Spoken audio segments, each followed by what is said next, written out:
Incrementalism. Incrementalism is the enemy of creativity. And as one of the things that I will be on thin ice is to argue that startup companies are a serious global problem because we have sucked very big talent out of big thinking. The Media Lab graduates 50 students a year.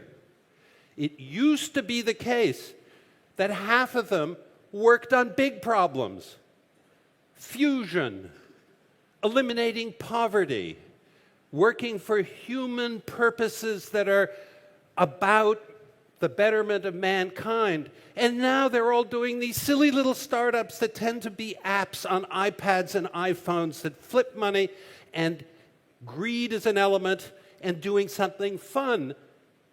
But out of the 50 people now, only one goes off and works on a big, hard problem.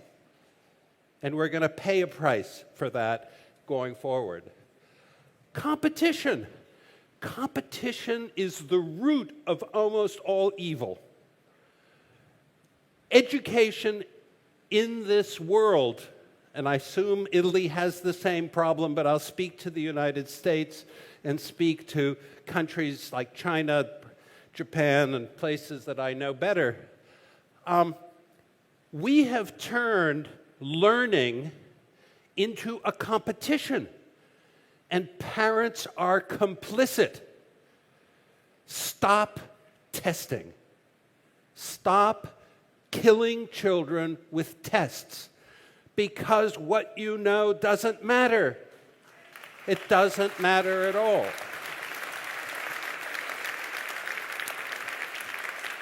It's funny. It's always funny where you get the applauses, but and I'll give you a piece of evidence. In most of the world where they measure, and I hate measurement, if you have to measure an effect, it means it was too small. Self-evidence is the best measure. But if you do measure education, it turns out that Finland is at the top of the list almost every year, but by a long shot. It's not, just at the top. The others are quite far behind. In Finland, kindergarten to first grade, no tests, none. No homework, none. Shortest days per year, shortest hours per day. You say, wait a minute. How can they have the best? They have none of the things. We want more tests, longer days, all these things. And the reason it's so good is because there's no competition. The kids collaborate. Learning is collaborative. Competition, especially between countries, is a sick concept. And it's at the root of a lot of evils. Now, missions versus markets. This is slightly more complicated because a mission is very different than a market. And most people don't understand the difference. And doing good as a corporation for genuine reasons actually is not what's going to help the world. Yes, if everybody's better, politer, and does things that are, quote, good, that, yes, would make a better place. But if your mission is education, then you have to, as a part of civic society, make it better. And what irritates me the most, in fact, I was in a meeting recently where everybody in the room believed that people fell in two categories. There were entrepreneurs and there were philanthropists. Now, the entrepreneurs can be executives of big companies. The philanthropists could be doing little NGOs or running big foundations. And I said to them, you're crazy. You have eliminated a third group which is not a charity, it's not an entrepreneur, it is civil servants. And there's nobody in this room that has advocated to their children to go into civil society. There is nobody who thinks of it as a great thing to do, and yet civil society is what we really depend on. And when I wake up in the morning, I ask myself one question: will normal market forces do what I am doing today? And if the answer is yes, then don't do it. I don't need to do it if normal market forces are going to do it. I need to do what normal market forces won't do. So let me end on my current pet project.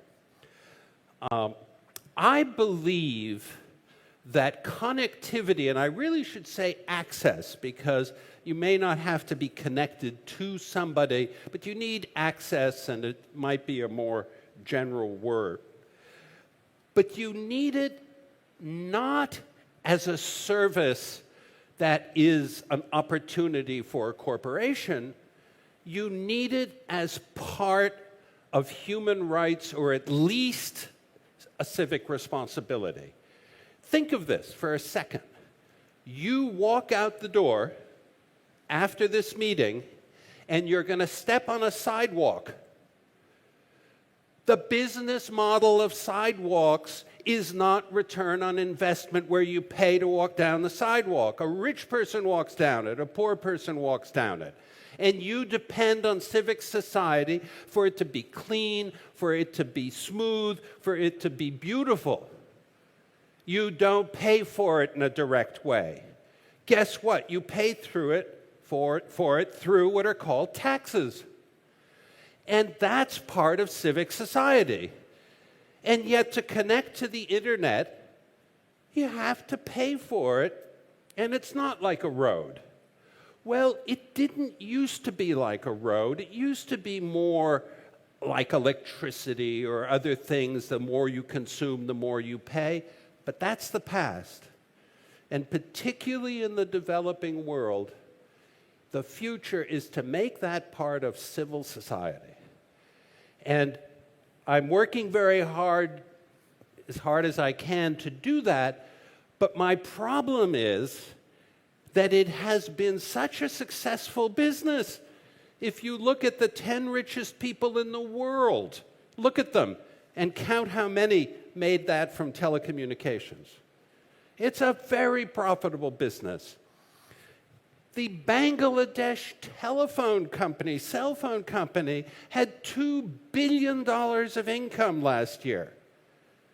$1 billion was profit. Where did the profit go? The profit went back to the shareholders. Very little went back into the network. And we may have to rethink what can be done in the public sector and not always assume that the public sector can't do anything. And if you think the public sector can't do anything, ride a train in Switzerland. In Japan, the Shinkansen total lateness of all the trains combined over 1 year was 18 seconds. Okay. You can run things if you put your mind to it as part of civil society. So I will end with that, and maybe in the Q&A you can devastate.